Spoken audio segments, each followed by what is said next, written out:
Tapi ada kan yang berkhianat, yang namanya Yudas Iskariot. Betul apa enggak? Nah, jadi ngomong saya bukan provokator. Ini iya pembelajaran agama. Kok bisa penghormatan? Karena saya tadinya ketika mau mendapatkan honoris causa, saya mengatakan bahwa saya tidak mau kalau hanya untuk performa, gitu. Tapi mereka yang memberikan itu mengatakan bahwa ini tidak bisa. Honoris causa itu adalah sebuah bukti nyata dari sebuah keilmuan. Jadi saya sangat berharap bahwa seluruh anggota Perindo, terutama kalau saya selalu bilang yang perempuan, itu jangan kalah sama lelaki.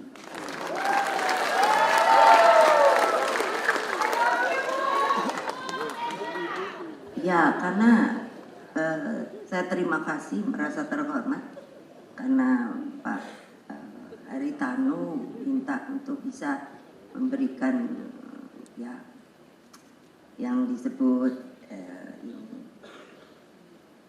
untuk keynote speech wawasan kebangsaan. Jadi sebelumnya ada yang kurang. Saya sekarang ditugasi sebagai ketua pembina ideologi Pancasila. Jadi nanti kalau saya mengatakan salam Pancasila, karena ini sedang disosialisasikan supaya kita seluruh rakyat selalu ingat bahwa kita sebagai warga negara Indonesia itu mempunyai ideologi yang telah dibuat oleh para pendiri bangsa kita ketika dilakukan dalam sebuah pertemuan ketika sebelum merdeka yang disebut BPUPK. Jadi dengan demikian kalau saya bilang salam Pancasila, seharusnya itu semua berdiri, tapi juga tidak selalu silakan seperti saya. Dan saya minta maaf karena saya sudah berumur. Kalau berdiri itu, karena saya kalau di PDI Perjuangan kalau memberikan ceramah ataupun arahan itu bisa sampai 4 jam. Tapi kalau di sini saya tidak berani ya, karena tentunya akan ada waktu yang lain. Nah, lalu setelah salam Pancasila seperti tadi yang saya dengar, karena begini banyak saya ditanya, kenapa ibu sih senang amat teriak-teriak merdeka, merdeka, merdeka. Itu menunjukkan terutama dari generasi muda sama sekali boleh dibilang seperti buta sejarah. Padahal pada waktu sebelum kemerdekaan, kebetulan bapak saya, ibu saya, kakek saya dan lain sebagainya itu mereka ikut berkiprah sebagai pejuang untuk kemerdekaan kita. Jadi kalau dulu itu bilangnya kalau bertemu satu sama lain, jadi ciri yang untuk panggil nama itu Bung Karno, Bung Hatta, Bung Tomo, Bung Sahrir.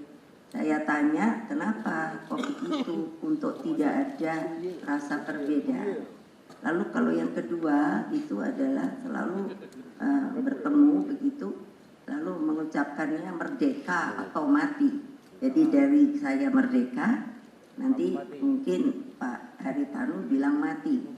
Tapi itu sebelum merdeka. Nah, kalau oleh sebab itu maka saya meneruskannya adalah kalau saya bicara merdeka, maka kalian pun harus menjawab merdeka, karena kita memang sudah merdeka. Merdeka! Mengucapkan terima kasih sekali telah didaulat untuk menjadi keynote speech dengan tema wawasan kebangsaan Pancasila dan kebangkitan Indonesia menuju Indonesia sejahtera. sebenarnya saya bicara pada presiden tidak perlu membuat tagline karena menurut saya tagline yang paling otentik itu ya Indonesia Raya, karena seperti tadi kan itu kami gali di BPIP. Tadinya kan saya mencoba menggali dari arsip, dari dokumentasi masa lalu yang sebenarnya kami kan ingat dulu Bapak Wage Rudolf Supratman itu membuat lagu Indonesia Raya, tetapi karena masalah teknis, kalau dinyanyikan 3 stansa itu untuk menaikkan bendera, itu karena sudah diberi sebuah peraturan tiang itu harus 17 meter sehingga hanya bisa dengan 1 stansa. Nah, hal-hal kecil seperti ini itu sudah tidak atau disengaja dihilangkan atau memang dilupakan, karena sebetulnya tadi dengan kami di PDI Perjuangan itu kalau tidak menaikkan bendera, kami selalu sudah memutuskan untuk menyanyikan Indonesia Rayanya 3 stansa. Karena kalau tadi kita perhatikan, maka yang namanya kita akan dapat segera menangkap inti patisari yang dimaksud oleh para pendiri kita itu untuk kenapa negara kita namanya Indonesia, Republik Indonesia. Jadi memang Pak Haritanu bukannya maksud menggurui, menurut saya harus diajarkan kembali yang namanya peristiwa di BPUPK, karena saya tidak bisa membayangkan, karena sampai hari ini saya minta untuk bisa dicarikan bagaimana pada waktu itu sedang penjajahan, ada Jepang juga sekutu sudah mulai akan masuk kembali, justru para anggota pendiri bangsa kita itu bisa mengadakan pertemuan yang disebut BPUPK itu dengan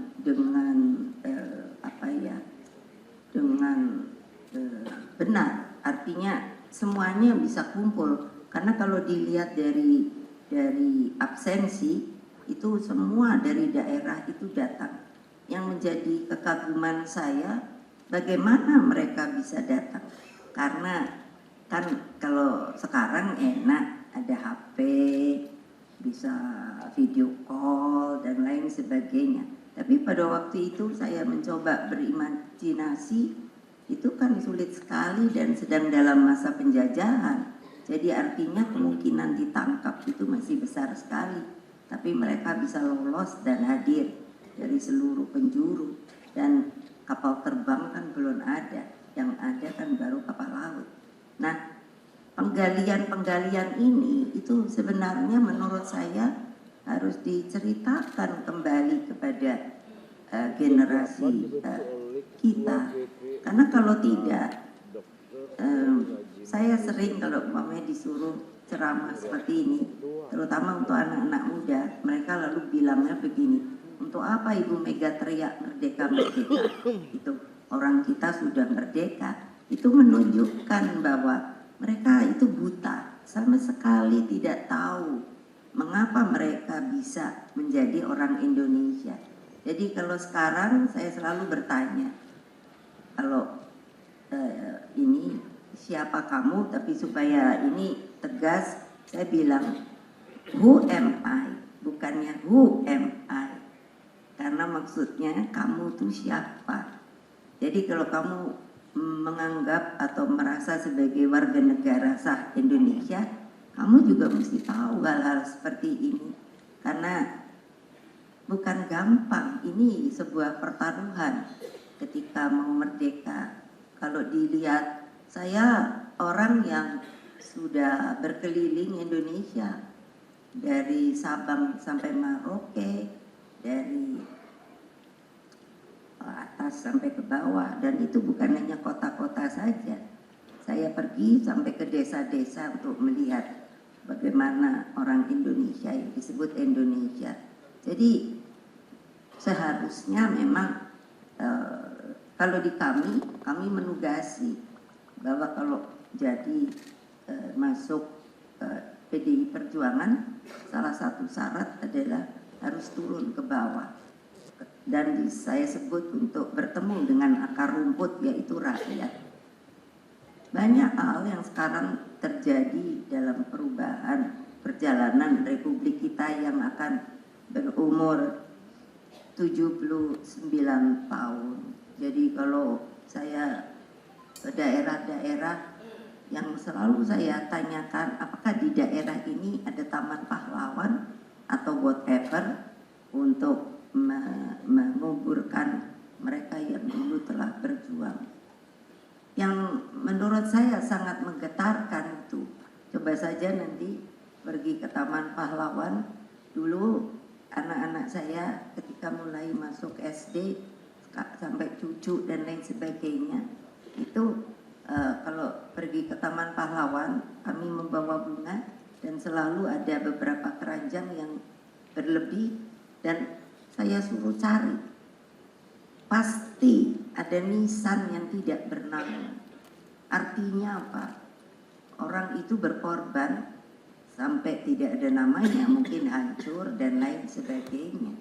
Hal-hal seperti ini tidak ada lagi diceritakan, sehingga semangat kebangsaan, semangat dari kemerdekaan itu seperti sudah ya sudah. Nah, itu yang saya bilang, jadi nanti yang saya khawatir, regenerasi itu tidak menjadi kekeh lagi, tidak punya rasa kebangsaan yang kuat, bahwa kita ini sebuah bangsa yang dijadikan dengan air mata, darah, dan pengorbanan.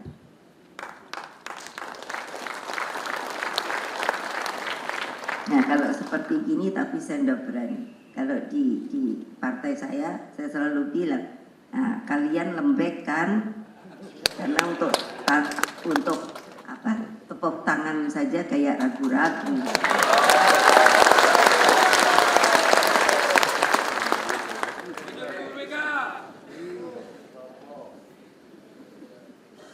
Dan pada waktu itu,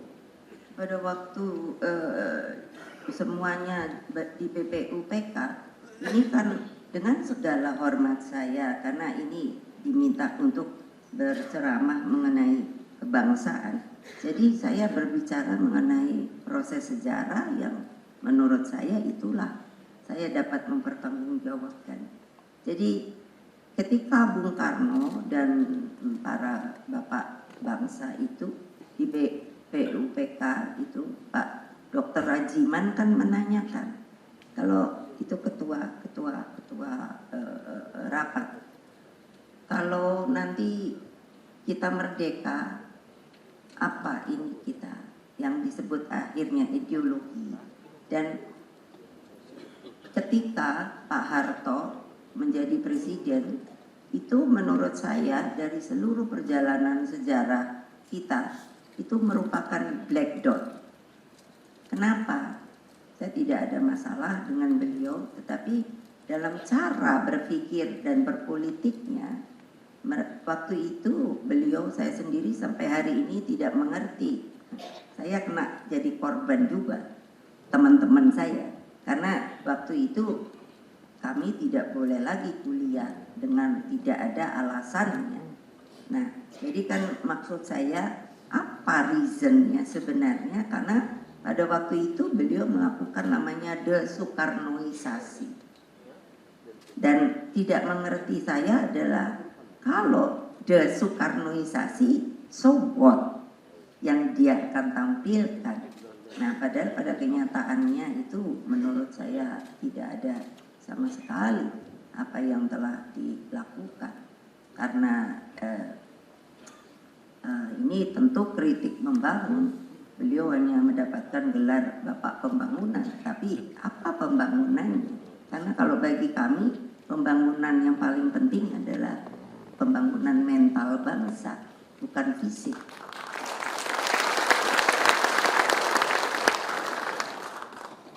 Nah, ketika itu maka ada yang ketika Pak Dr. Rajiman itu ada, kami punya suratnya, karena ketika waktu zaman Pak Harto itu kan dikatakan bahwa bukan Bung Karno yang mengintrodusir Pancasila, tetapi Pak Muhammad Yamin, ada lagi Profesor Dr.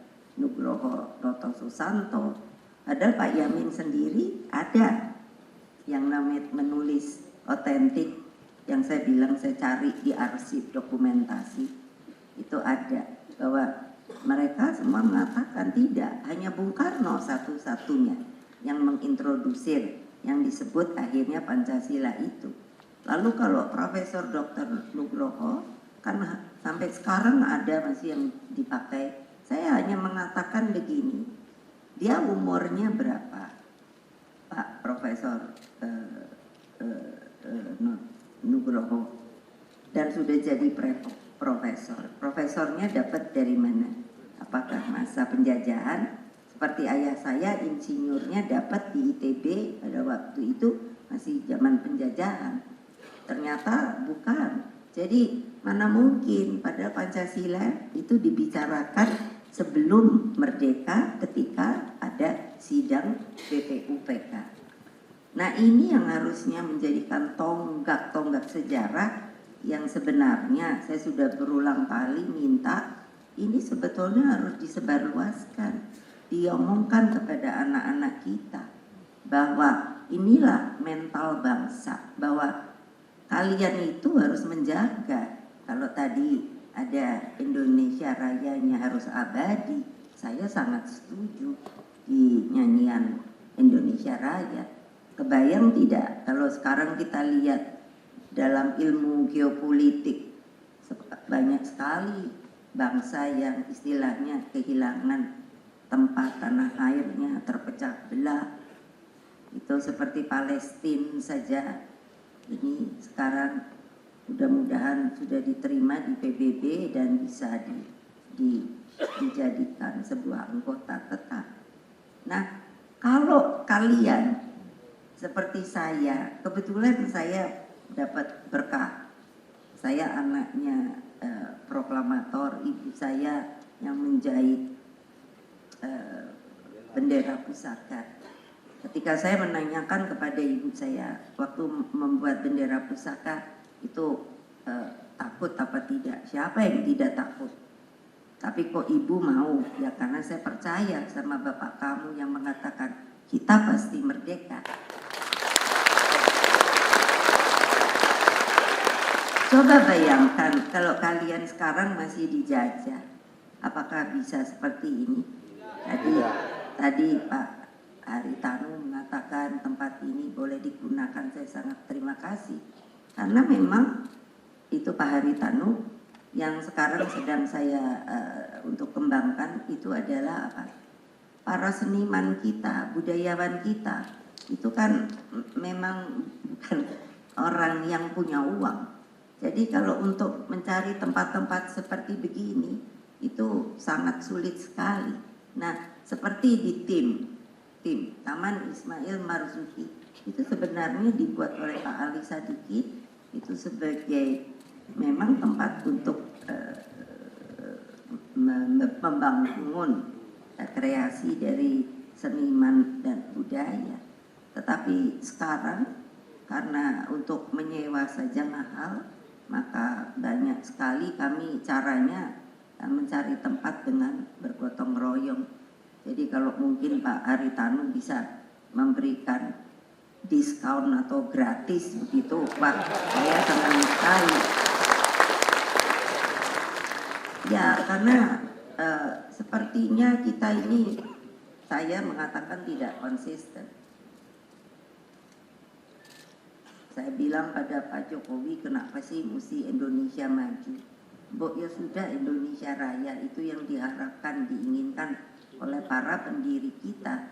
Jadi Bung Karno kan selalu mengatakan waktu itu saya masih SD, kamu mesti ingat kalau kita merdeka ini tujuannya adalah menuju ke sana. Yang sedang kita bangun adalah jembatan emasnya. Jadi saya pikir, ngapain bangun jembatan emas ya?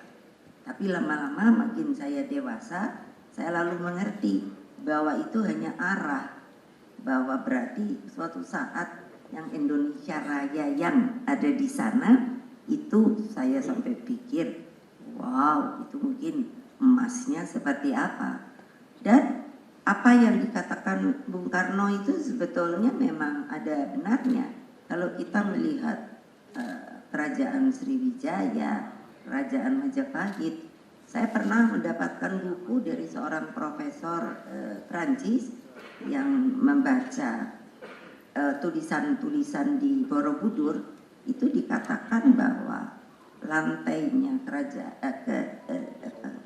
kerajaan Majapahit itu dari emas. Itu bukan dia. Saya nanya karena bertemu waktu saya presiden, saya lupa namanya. Saya nanya, itu kamu ambil dari mana? Mega itu datang dari itu apa sih? Prasasti di Borobudur. Jadi saya dapat membayangkan bahwa Indonesia ini memang kaya raya. Dari kecil saya diomongkan oleh bapak saya, jangan lupa Indonesia itu adalah namanya sebuah untaian zamrud di Katulistiwa. Saya mana tahu yang namanya zamrud itu apa. Tapi karena teringat terus, lalu saya suatu saat mencari di ensiklopedi. Ternyata zamrud itu batu yang termasuk juga termahal dibanding sapphire, ruby, lalu berlian begitu. Jadi, dan saya sangat yakin bahwa memang kita ini Indonesia Raya. Nah, saudara-saudara sekalian, ketika beliau mengutarakan Pancasila itu diterima loh secara aklamasi. Apa artinya? Jadi memang beliau yang membuat. Tapi waktu zaman Pak Harto itu mau dihilangkan dengan desoekarnoisasi. Nah, hal ini tidak pernah diceritakan. Jadi waktu di Lemhanas ketika masih Pak Andi Wijayanto ketuanya, itu saya justru menanyakan, kita tidak bisa membohongi sejarah. Sejarah is truth. Jadi apapun bagusnya, apapun jeleknya, regenerasi nanti harus selalu tahu bahwa inilah kejadiannya. Inilah mengapa kalian harus terus bangun supaya itu abadi. Tapi kalau seperti sekarang ini, saya melihat, saya pernah kan berpidato, kita mulai meninggalkan etika moral dan hati nurani. Jadi kalau itu saja sudah hilang, jadi bagaimana kita mau menjadi sebuah bangsa? Coba tolong dilihat, sampai hari ini ketika ada perang yang namanya di Timur Tengah itu seperti Irak, sampai sekarang masih dampaknya masih kelihatan, belum kembali seperti dulu. Seperti Libya, sekarang pecah sepertinya menjadi 3. Nah, bayangkan kalau kita hanya enak-enakan, yang saya bilang, sudah apa sih Ibu Mega ngomongi supaya kita tetap punya semangat.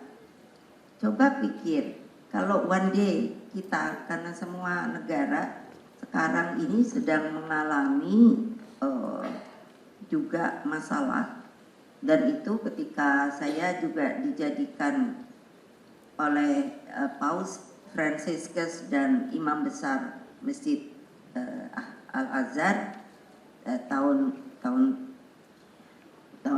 ini, dan dari 2023 sampai sekarang itu dijadikan juri yang dipilih oleh beliau berdua, hanya 5, saya satu-satunya orang Asia, orang Islam, saya sendiri kaget, tapi saya dipilih oleh imam besar Masjid Al-Azhar.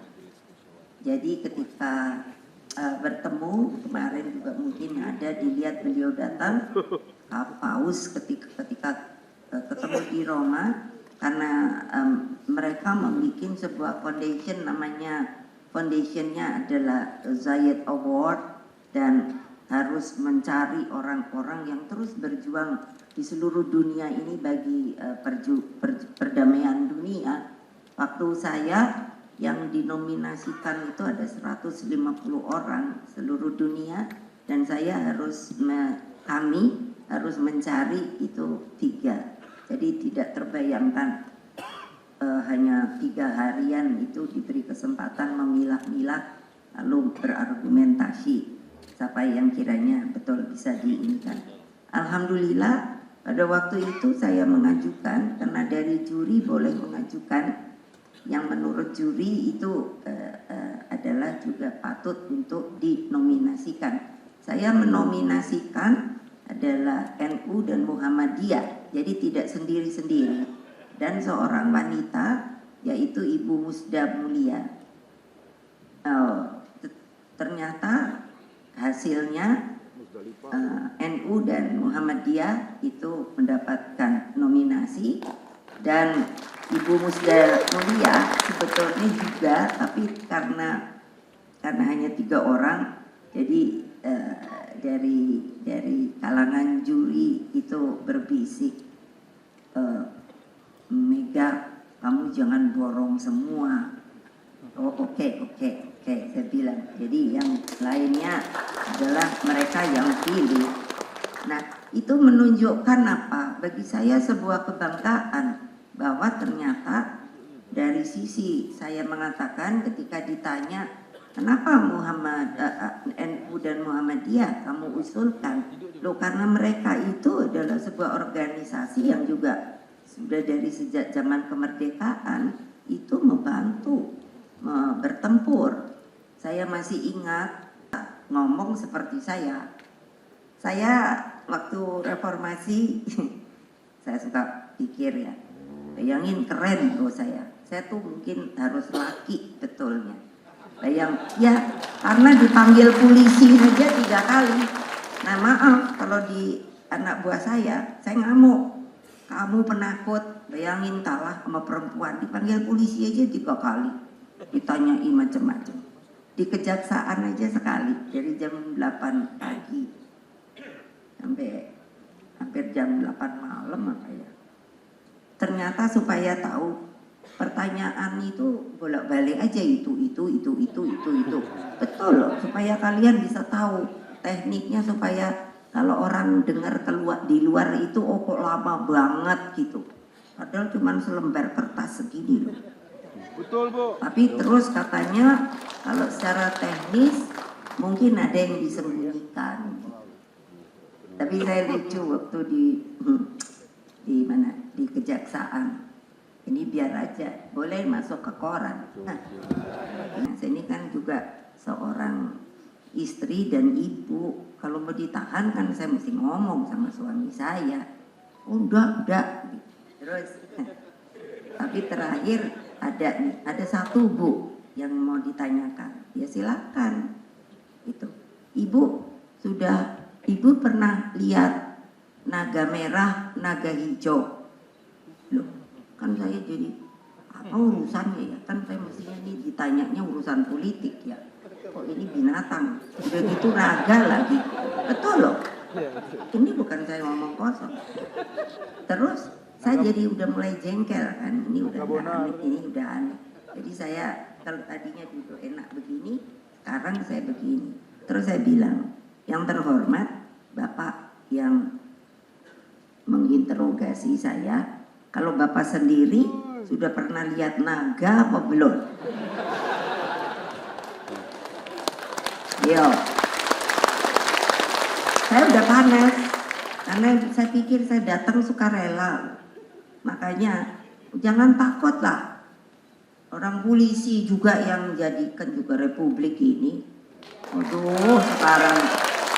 Nah jadi waktu itu saya sudah tidak tahan. Yang namanya pengacara saya tidak boleh masuk, jadi ngintip. Terus saya hanya bilang gini, bapak-bapak, ada satu ibu, bapak enak sekarang ya di situ, maaf ya saya nunjuk begitu. Coba, tapi bapak kalau begini caranya, bapak itu ada di tempat saya. Saya mau ngomong interogasi aja sampai lupa karena saya udah marah. Di verhoor, bahasa Belanda verhoor itu interogasi. Jadi apa? Saya bilang, iya, bapak itu di sini, yang di sana itu Belanda. Saya bilang, masa ternyata itu sandi, naga hijau sama naga merah. Saya kan nanya-nanya, apa sih urusannya naga kok merah sama hijau? Ternyata kalau yang hijau itu ini Gus Dur. Terus kalau yang merah itu saya. Loh saya kan terus pikir, loh kok saya naga, orang saya banteng. Lo bayangkan, masa kalian takut sih kalau hanya ketemu polisi? Jadi Pak Haritanu, kalau nanti sudah waktunya kasih tahu ya. Iya, nanti kan saya bilang. Karena ya kan ada acara lain. Jadi terus yang lucunya itu senang, saya bahagia. Itu berkah toh.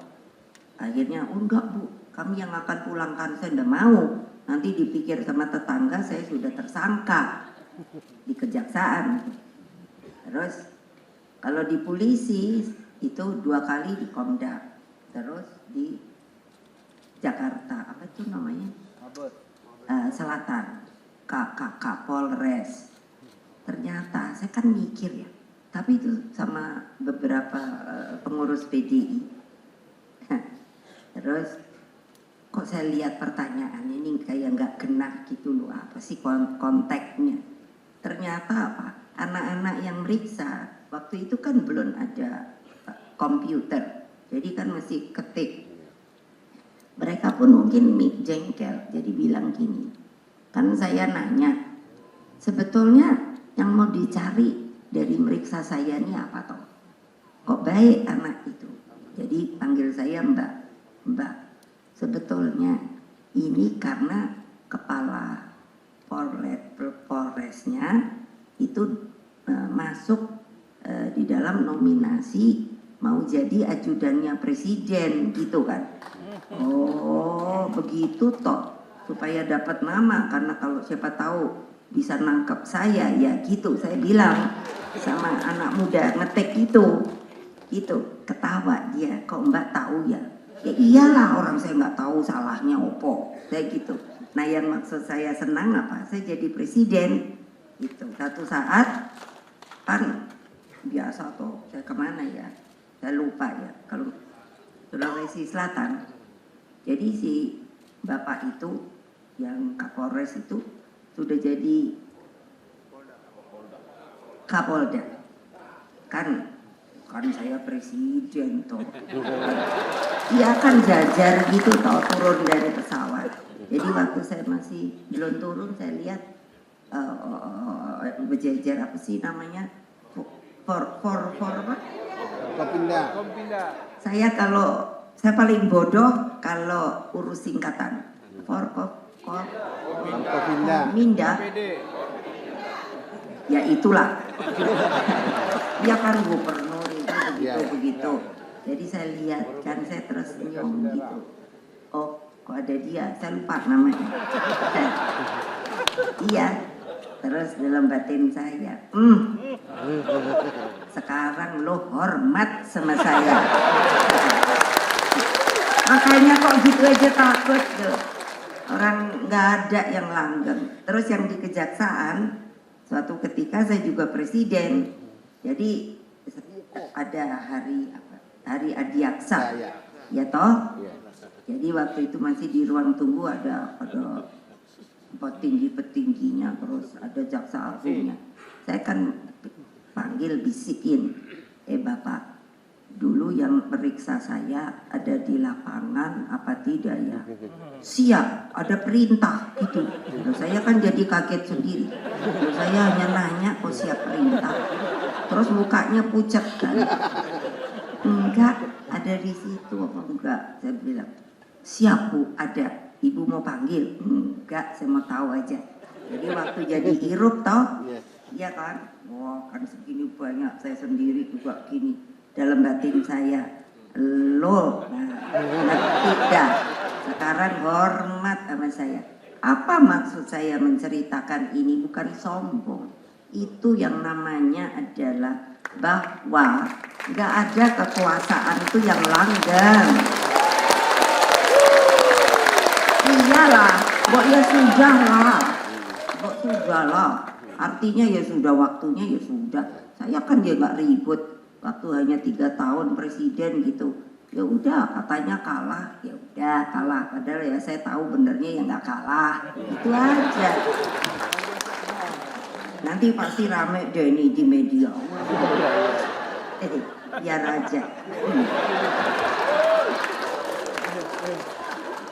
Loh ya, apa polisi terus mau cari-cari? Kan sekarang kan gitu, ditarget gitu kan? Betul enggak? Nah iya kok gitu takut. Lo kayak Kak Hasto, sampai saya nanya, salahmu Bu? Atau lo iya, ya biarin aja Jeng, dimutasi aja takut. Ya kalau rezeki kayak saya ini loh, coba ya bapak saya digitukan. Ini sejarah loh, karena diminta masalah kebangsaan. Bapak saya digitukan, kita jadi orang biasa gitu. Akhirnya ya kalau emang di sini loh, gitu. Kalau dipaksa juga nggak bakalan jadi. Gitu. Ternyata kan karena saya ya tetap dicintai rakyat itu ya apa ya? Jadi saya bilang sama Hasto, udah nggak usah takut. Nanti kalau kamu diambil, aku pergi ke Kapolri. Aku bilang gitu. Coba ingin apa ngomong si Kapolri itu? Loh iyalah, enak aja. Masukin itu ke media.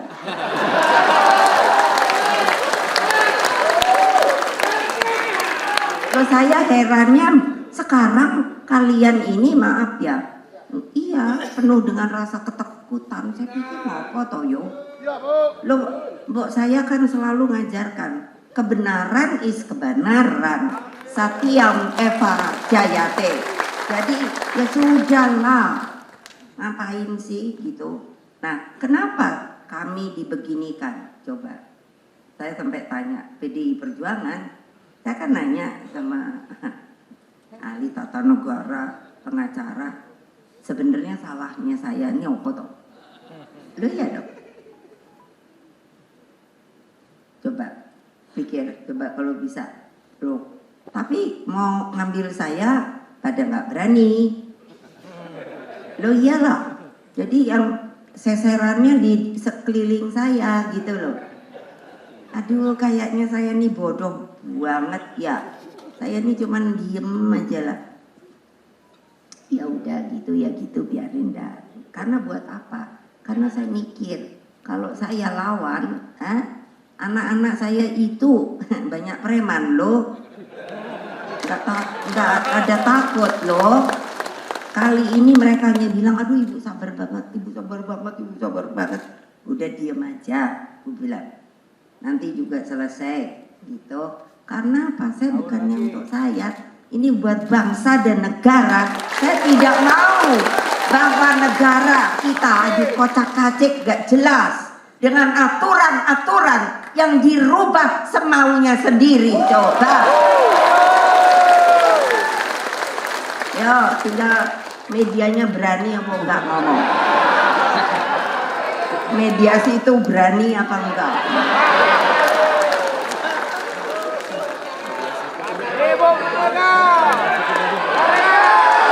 Merdeka! Merdeka! Pak Mandiri itu takut.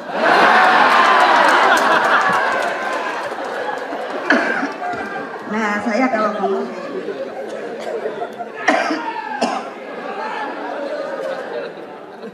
lah, orang namanya aja Bung Karno nih, kan Pancasila satu ketuhanan yang Maha Esa.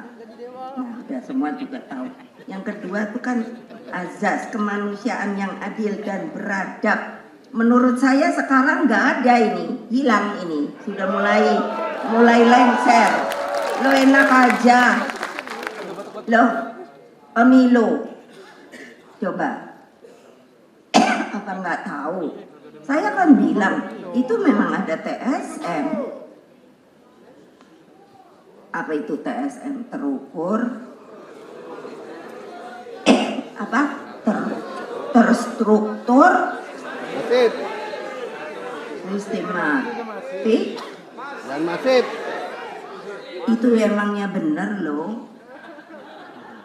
Lah buktinya anak buah saya yang di Gunung Kidul itu, coba itu Mbak Endah namanya. Aduh, sampai saya mikir gile juga deh. Sampai saya nanya sama Pak Mahfud sebagai ahli hukum. Sebetulnya warga PDI Perjuangan itu warga negara Indonesia yang sah apa tidak ya? Loh ya? Loh kok kita dibeginikan? Loh pemilu diadakan apalagi langsung, itu siapa sih pada waktu itu yang mengerjakan? Saya? Ayo, saya tadi bilang saya ini banyak ikut waktu reformasi. Oh, Semanggi, terus DPR, terus apa itu? Trisakti, terus Atma Jaya. Semua saya tahu. Coba. Tapi kan saya diem aja ya. Karena saya mikir gini, prihatin deh. Ini gimana sih ya para penguasa ini? Lupa dia pada rasa kebangsaan bahwa republik ini dibuat dengan air mata, darah, dan pengorbanan. Kalian itu hanya maunya senang-senang saja. Yang namanya, loh ya, yang bikin MK siapa? Saya. Betul, kalau nggak percaya buka. Ayo. Yang bikin KPK, saya. Loh ya, saya nggak takut waktu Pak Hasto dipanggil. Menurut saya tidak sesuai itu sama Rosa. Saya ngomong, kamu siapa Rosa? Jangan hanya karena kamu KPK loh. Ya, saya nggak takut. Gile. Loh ya memang iya. Saya selalu diajarkan untuk melakukan peri kemanusiaan dan keadilan oleh para sesepuh saya. Sekarang kemana itu? Kemana itu? Mengapa kalian tidak berani untuk mengatakan kebenaran bahwa hukum sekarang itu diobrak-abrik oleh kekuasaan?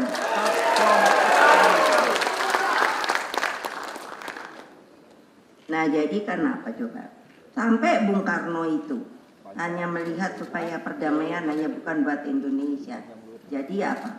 Bikinlah dia konferensi Asia Afrika, gerakan non-blok, Conference of the New Emerging Forces, sampai pidato Bung Karno yang terkenal, to build the world anew. Bukan karena dia bapak saya, dia memang pejuang.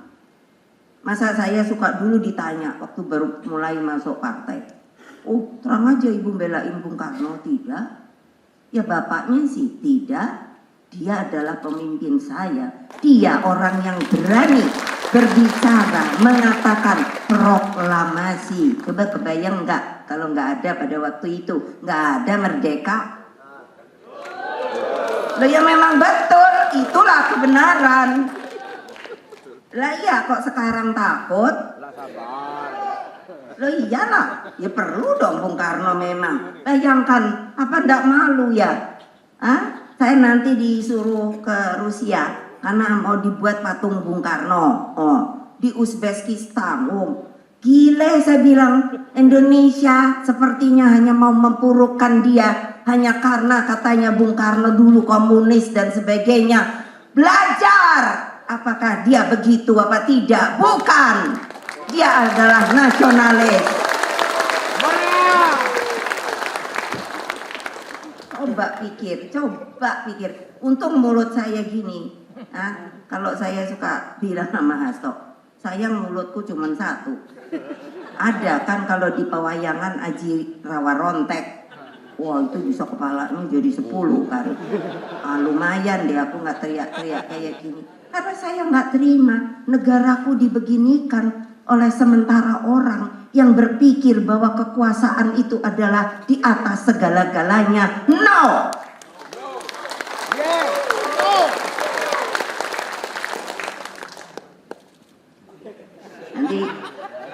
Nanti tolong saya ya. Kalau tiba-tiba saya dipanggil sama polisi kayak sama kejaksaan kayak, mau nggak ikut nganter saya ke sana? Kan lumayan.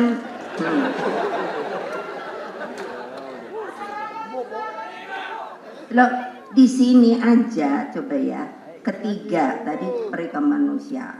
Ketiga, asas persatuan Indonesia, kebangsaan Indonesia itu menegaskan bahwa Indonesia adalah negara kebangsaan, national state.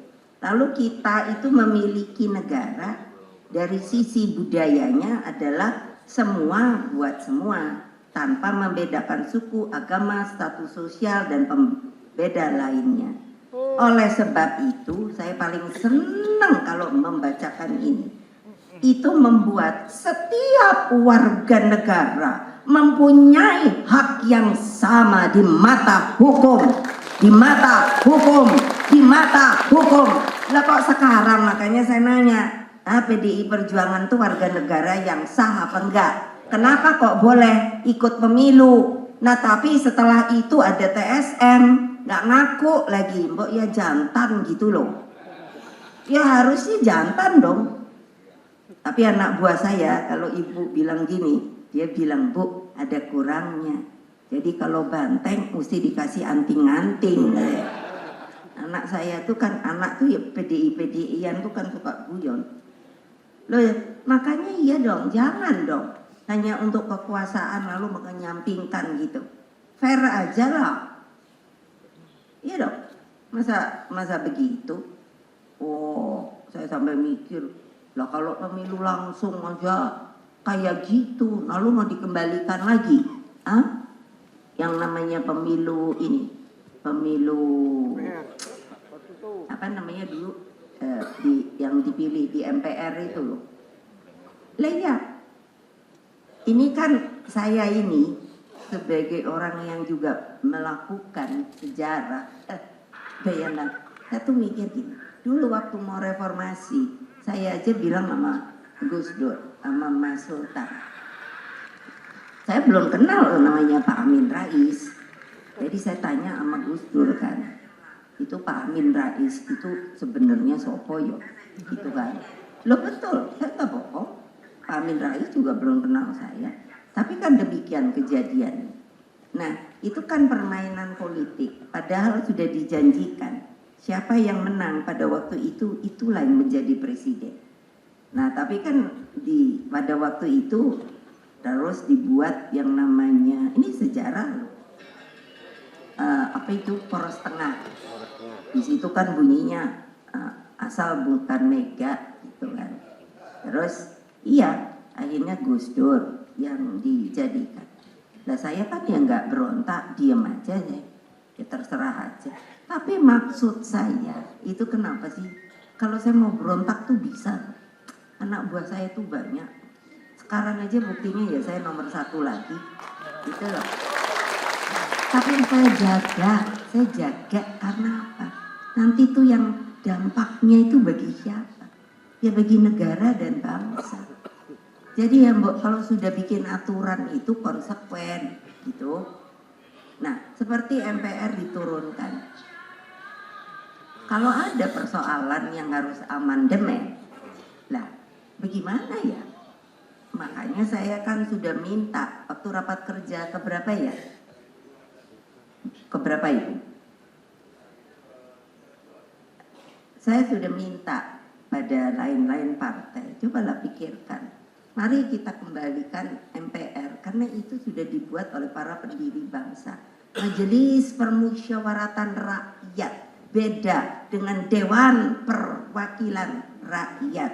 Coba, untuk apa? Hal-hal yang ternyata di konstitusi itu harus dirubah, itu namanya adalah amandemen dengan melalui TAP. Nah kalau sekarang MPR-nya melorot, jadi antara DPR, MPR, DPD. Saya tuh bingung. Bingungnya begini. Memang waktu itu kita juga ada di situ. Saya bilang ibu karena iya, tapi saya sengaja tidak boleh terlalu keras. Karena kan baru habis selesai kuda tuli. Kuda tuli itu apa sih sebetulnya yang diinikan? Jadi seluruh arsip dokumentasi kita itu diambil untuk melemahkan. Untung anak-anak kita, saya waktu itu datang. Jadi kan biar bagaimanapun juga struktur di bawah itu kan tidak bisa langsung kita ingat dan tidak ada komputer. Jadi mereka yang datang bilang, Bu saya ini Bu, ini Bu, ini Bu. Untung saja sehingga bisa terbentuk lagi yang namanya struktur. Jadi bisa, ini kan sejarah, tapi kan tidak ada yang membunyikan. Nah ini saya cerita sejarah, jangan nanti dibilang saya provokator. No, saya mengatakan yang benar, yang harus diketahui oleh kalian yang termasuk sebagai bangsa Indonesia, bahwa bukan gampang loh, bahwa kayak begini ini, dengan adanya juga global warming, keekonomian kita, pangan kita, harus diajarkan itu, bahwa itulah kewajiban kita supaya negara kita jangan negara bobrok, harus berdiri dengan teguh, harus bersama seperti apa yang dikatakan oleh para pendiri bangsa kita. Berapa orang yang digantung, berapa orang yang ditembak, apakah kalian tahu? Coba pikir, jadi jangan hanya terpotong bahwa sekarang ya sudah, yang dulu itu kan dulu, itu sejarah loh. Semua negara pasti akan membunyikan namanya sejarah bangsa mereka. Itu loh, lah itu ada yang bilang jas merah, jangan lupakan sejarah. Itu yang Bung Karno bilang, karena memang itulah terbentuknya kita sebagai Republik Indonesia yang kita cintai. Lah kalau umpamanya hanya mikir, ya sudahlah, apa tidak mungkin? Hah? Ayo, dengan persenjataan yang sekarang makin modern, saya udah khawatir loh. Kalau saya lihat nih, saya kan seneng geopolitik gitu. Tak ngomong, liatin. Wow, sekarang yang namanya negara-negara canggih itu sudah tidak mau, kalau harus ada tempur itu tidak mau dengan orang. Mereka menghitungkan teknologi yang katanya mungkin itu teknologi drone.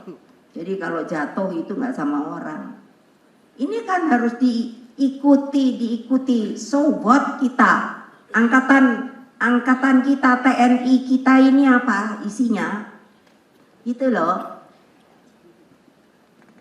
Lah kalau nanti terjadi juga mau diserang lagi, karena negara kita ini memang luar biasa resourcesnya.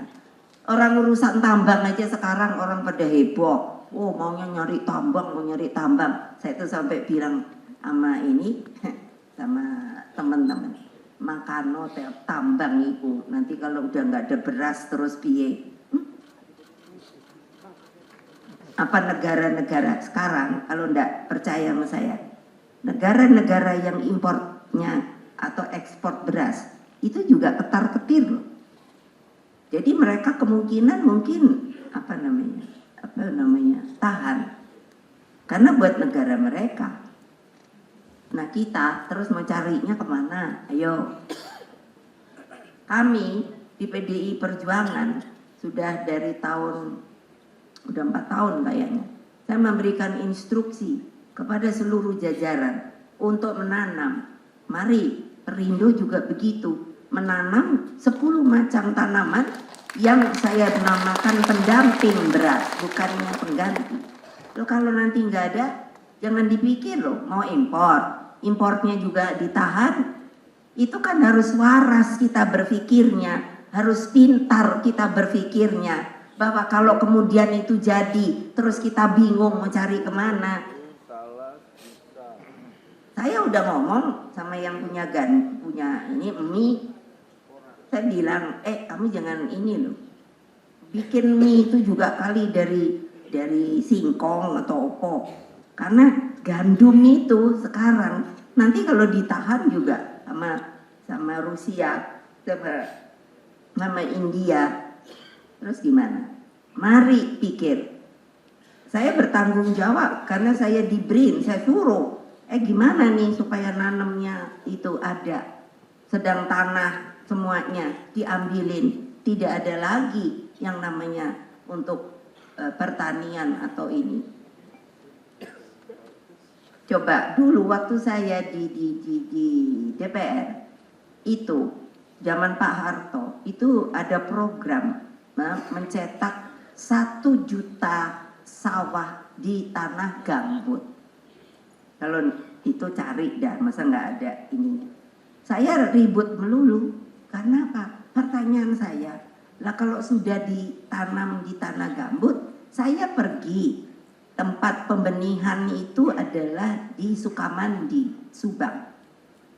Saya tanya ke sana, mereka bilang, nggak ada Bu, kalau untuk padi gambut nggak bisa.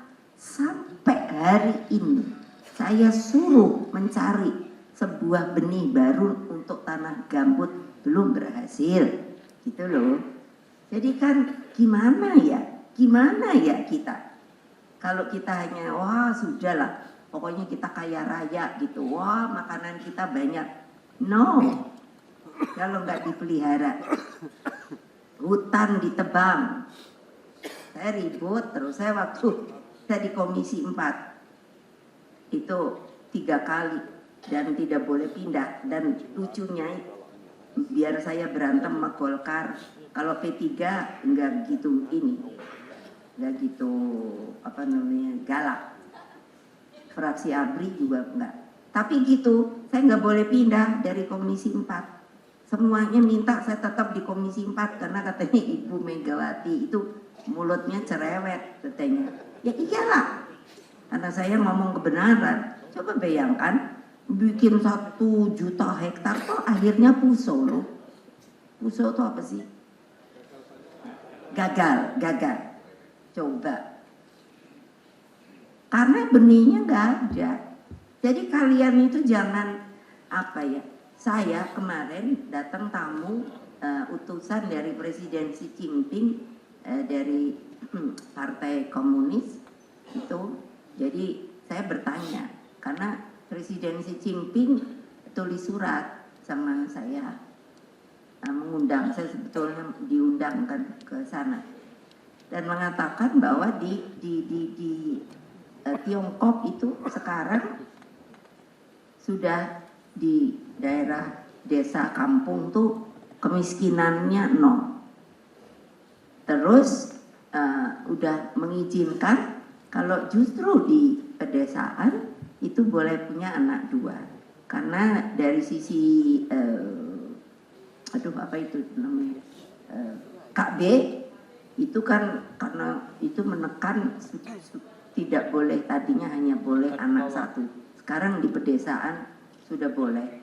Nah maksud saya juga kalau memang mau main politik, dulu saya kan dibilang komunis, terus saya tuh mikir komunis tuh ya dari mana gitu lah. Padahal saya nanya bapak saya ketika dia di ITB, mata pelajarannya apa, ternyata juga disuruh belajar Karl Marx.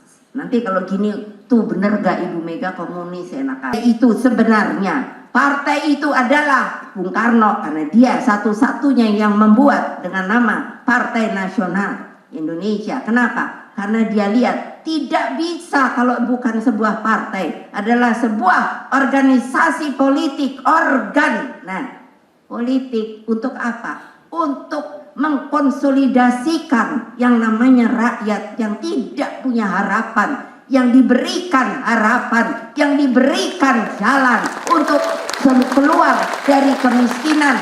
Masa begitu nggak ada yang mau melakukan? Ayo, pikir. Maaf saya, karena ini bukan untuk PDI aja, tapi untuk kita semua. Nah, setelah itu kekuasaannya merubah-rubah dengan cara masing-masing dan lain sebagainya. Itu yang saya bilang poco-poco.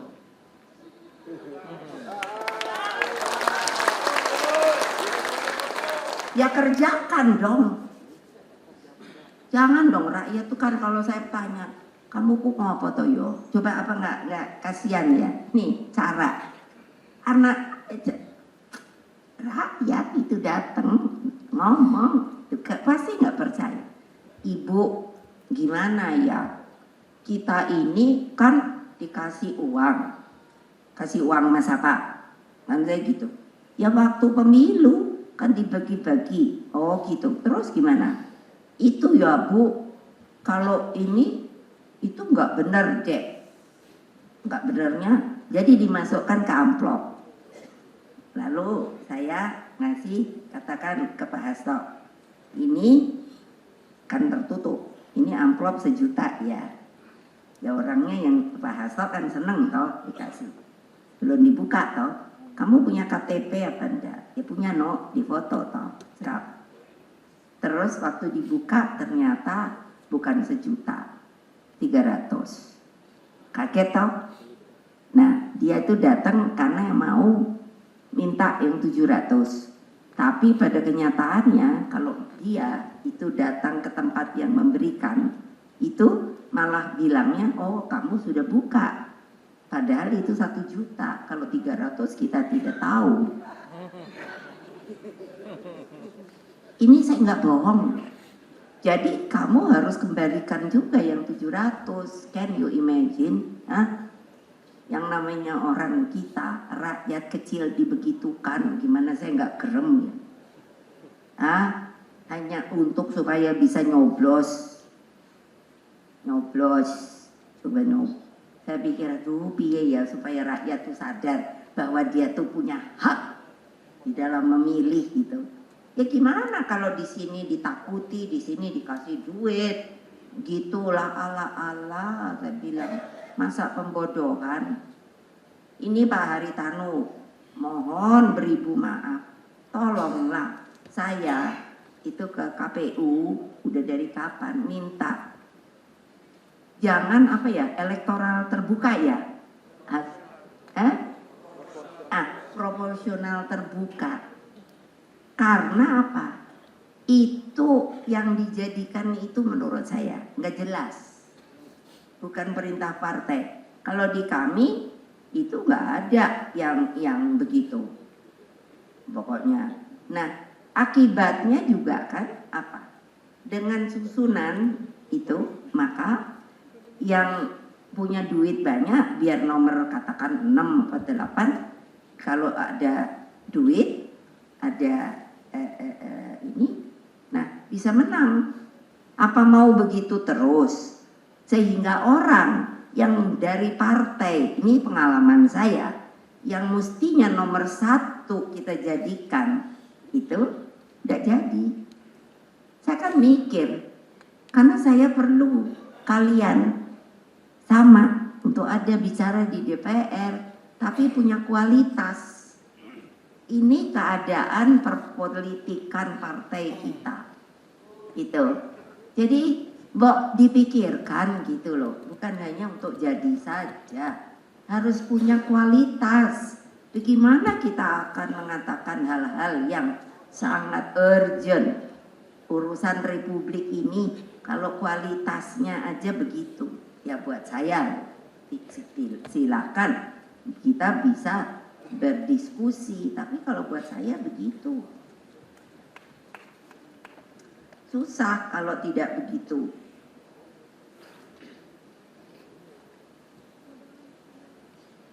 Nah, dulu mengapa toh sebenarnya yang saya bilang tadi desoekarnoisasi. Bung Karno itu sudah, beliau itu memang orang yang namanya pikirannya itu visioner. Beliau melihat resources kita kaya raya, terus kehidupan kita berbudaya dengan kesenian itu, dengan kearifan lokalnya dan lain sebagainya. Dan kita ini the biggest archipelago in the world, negara kepulauan yang terbesar, unik jadinya. Nah, makanya beliau itu pada waktu beliau membuat yang untuk konsep ke depan, namanya pola pembangunan nasional semesta dan berencana. Nah, itu untuk memungkinkan 100 tahun. Saya sudah bikin loh untuk Bali. Bali itu karena kami ya, saya suruh bikin 100 tahun Bali. Bisa kok. Nah, ini waktu itu kan dibilang, padahal ini waktu rezim Soekarno, rezim. Lah memang Bung Karno yang nyuruh, yang buat itu, silakan nanti ini di kami ada itu bukunya. Itu 600 doktor yang membuat konsep ini, dan kami sudah melihat, kami baca, kami ini orang saya ajari, jangan asal itu udah mikir nggak mau, lihat mana yang baik pakai, mana yang jelek buang, mana yang harus dimodifikasi, lakukan. Itu begitu harusnya, tapi itu kan begitu, udah nggak usah dipakai. Makanya selalu saya nanya pola ini, dan waktu itu ternyata apa yang saya sendiri tidak mengerti.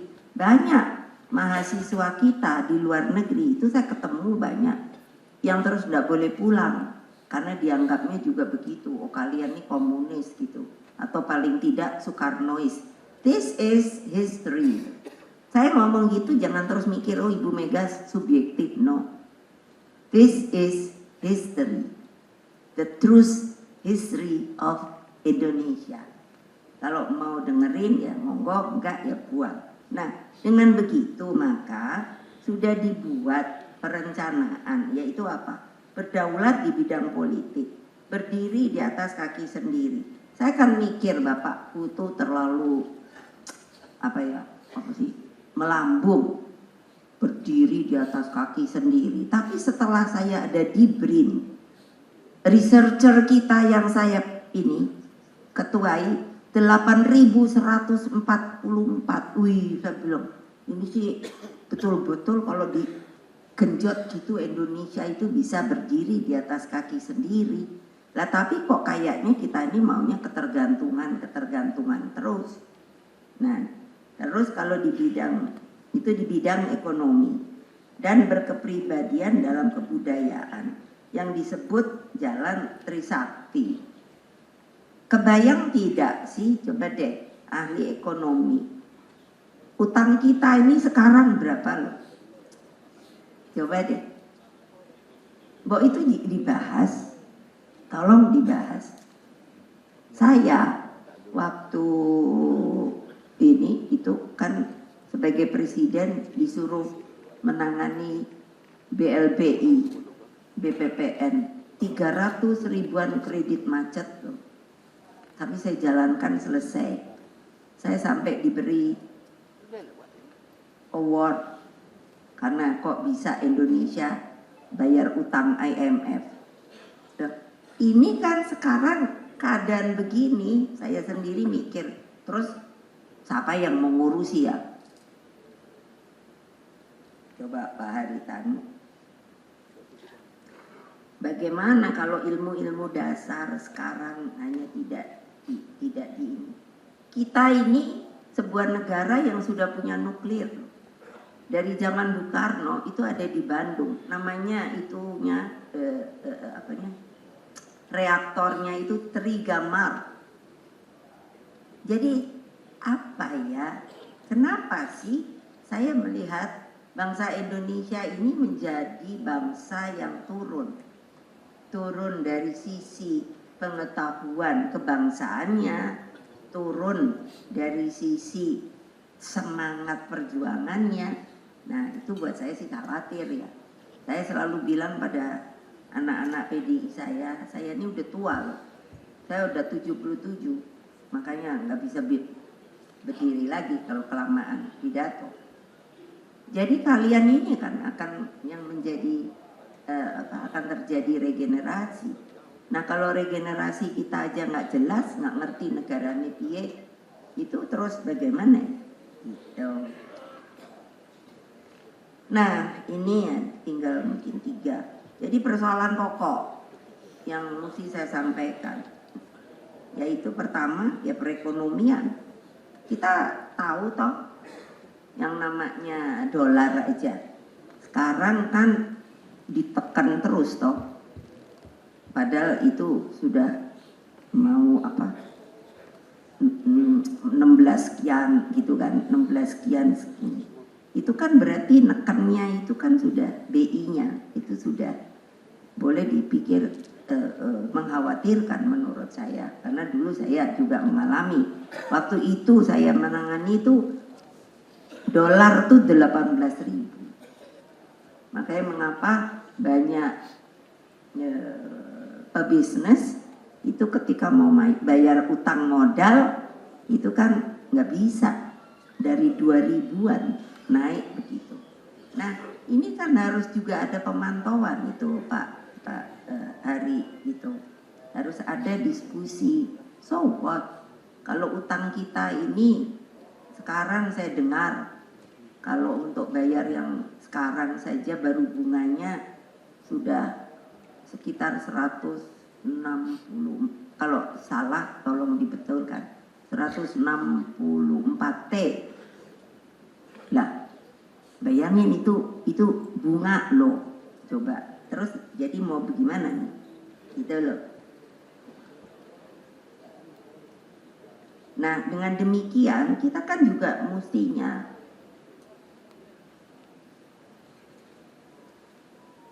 melihat dengan seperti itu apa sih yang menjadi masalah. Tadi saya bilang itu, terus tadi pangan, penurunan produksi sudah saya ceritakan karena akibat pemanasan global, terus persoalan geopolitik yang menurut saya itu akan berubah keadaannya. Sebagai contoh Amerika, saya ketawa, masa Amerika katanya negara besar, superpower, tidak ada regenerasi, calonnya ya dengan segala maaf Pak Joe Biden udah tua, akhirnya mundur. Nah udah begitu di ininya pula si Trump, saya pikir Trump pula, masa nggak ada anak muda gitu ya yang keren sopo. Itu kan artinya stagnasi. Untung Biden-nya mundur, itu yang ini sementara tapi belum diputuskan. Itu kan Ibu Kamala Harris loh. Dan itu sudah saya senang loh. Ayo ibu-ibu dukung dia loh. Iya, saya udah kirim surat. Saya bilang, oh saya ini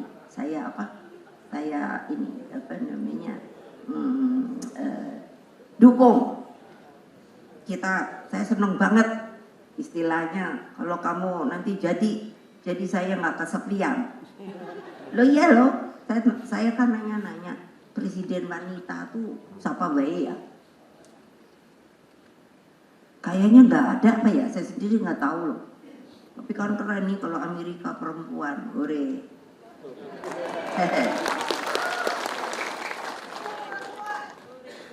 Ya memang sudah hidup, cuman masih melempem gitu aja. Mesti kayak saya dong. Lantang kalau berbicara. Iya, iki opo yo. Sama ini masalah teknologi itu Bapak, saya titip ya. Sekarang saya udah juga khawatir, gini umpamanya, kok nggak dipikirkan ya, bikin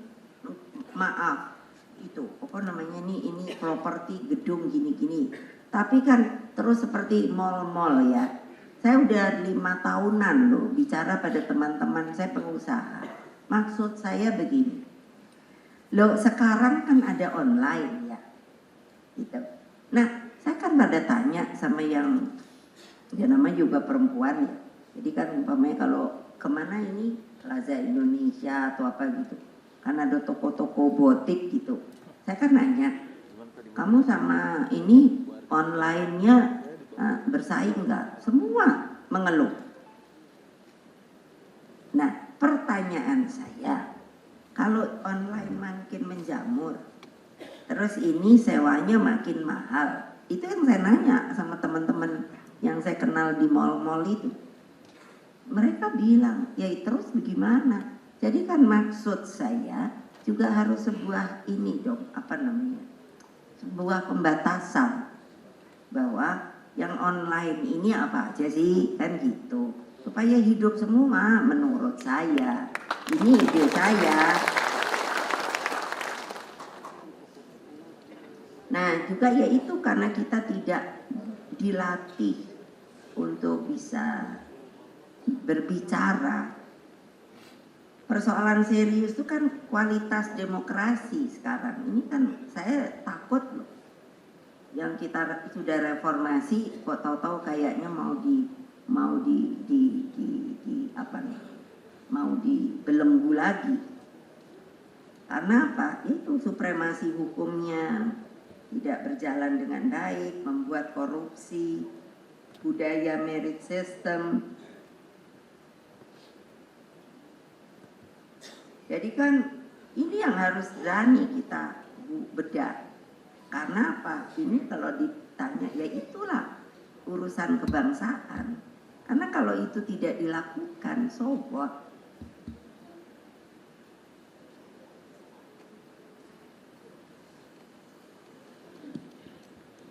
Banyak kan saya ditanya, Ibu, manusia itu kok bisa lupa ya? Gitu. Terus, lo enggak benar, banyak yang nanya ke saya gitu. Terus, lo namanya juga manusia, saya bilang. Kalau namanya nabi, nah tapi terus saya cerita, ya gimana manusia itu memang jadi lupa, karena apa? Dia manusia yang dibikin oleh Allah. Nah nabi saja, saya agama Islam, coba tolong ingat. Pada agama Islam, Nabi Muhammad ketika dijadikan nabi saja, itu kan juga tidak mudah, satu. Terus ketika beliau sudah dijadikan nabi, itu saja masih ada perang melawan beliau. Artinya apa? Antara manusia itu terjadi tetap yang perbedaan. Padahal kan kalau sudah nabi itu utusan Allah menurut saya. Terus di agama Islam itu jelas dibilang bahwa di kiri kanan kita ini ada malaikat yang menjaga. Nah itu untuk supaya kita tetap teguh. Yang sini nyatet yang bagus, yang sini nyatet yang tidak bagus. Itu agama Islam. Jadi apa artinya? Bahwa kita memang selalu sebagai manusia dicoba untuk bisa teguh tidak pada pendirian kita, pada etika kita, pada moral kita, pada nurani kita. Nah, kalau di agama Kristen, saya paling senang itu kalau bilang Nabi Yesus saja punya sahabat kan?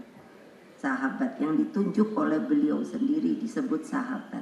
Tapi ada kan yang berkhianat, yang namanya Yudas Iskariot. Betul apa enggak? Nah, jadi ngomong saya bukan provokator. Ini iya pembelajaran agama. Kok bisa? Saya kan baca Injil biar saya agama Islam. Karena apa? Di rukun iman kita agama Islam itu harus percaya pada kitab-kitabnya, kepada para nabi. Jadi bukan artinya hanya Al-Quran. Saya baca Injil, oh kayak gini ya, tapi juga sejarahnya. Nah, yang Yudas Iskariot itu kan kok mampu ya menurut saya sebagai manusia. Loh, betul. Karena apa? Hanya 15 ditulisnya loh. 11 itu ditulis bahwa dia harus, kan Nabi Yesus itu hanya nama yang dikenal, orangnya yang mana. Jadi waktu itu kalangan pemerintah itu kan ingin tahu. Nah, termakanlah Yudas dengan 11 keping apa itu? Perak, bukannya emas loh. Tapi kan akhirnya bunuh diri. Iya loh, kalau nggak percaya baca deh sejarahnya. Iya loh, jangan nanti ibu dibilang ibu nyindir siapa, terus ibu provokator, enggak loh. Saya bertanggung jawab loh, kecuali kalau orang itu juga hanya bohong. Iya, mengapa saya berteman sama Ibu Musda Mulia? Karena dia doktornya itu Al-Quran. Saya sering ngobrol sama dia, memasukkan bacaan Al-Quran karena saya nggak ngerti bahasa Arab. Jadi saya belajarnya seperti itu. Jadi apa? Yaitu kita sudah kehilangan nurani kita. Kita maunya wow. Kalau saya lihat gitu kan, ini apa toh yo? Kayak yang padahal kalau dipikir ya itu kayak contoh saya toh. Itu kan yang waktu saya di kejaksaan itu loh. Kebayang nggak kalau saya nggak baik hatinya? Oh tak panggil deh. Semuanya tak pecatin itu. Betul, tapi saya kan nggak diajari nggak boleh dendam oleh bapak saya. Jadi kalau saya ngomong gini karena apa? Untuk cinta pada republik yang telah dibangun susah payah ini. Gitu. Nah baiklah sampai sebegitu saja dulu. Jadi kalau nanti mau lagi memberikan apa? Saya diizinkan memberikan ceramah. Tapi ya Pak Haritanu, saya kan suka lihat ya penceramah. Jadi saya nanya, loh ada yang nggak ngerti kok bisa ceramah lain kan gitu ya. Terus saya tanya-tanya, ya gimana nggak seneng, ada amplopnya kan. Demikianlah, terima kasih. Wassalamualaikum warahmatullahi wabarakatuh. Merdeka, merdeka, merdeka. Kita berada di tempat karena kita akan melakukan sesi foto bersama. Mohon izin Ibu, untuk itu kami mengundang ke atas panggung Bapak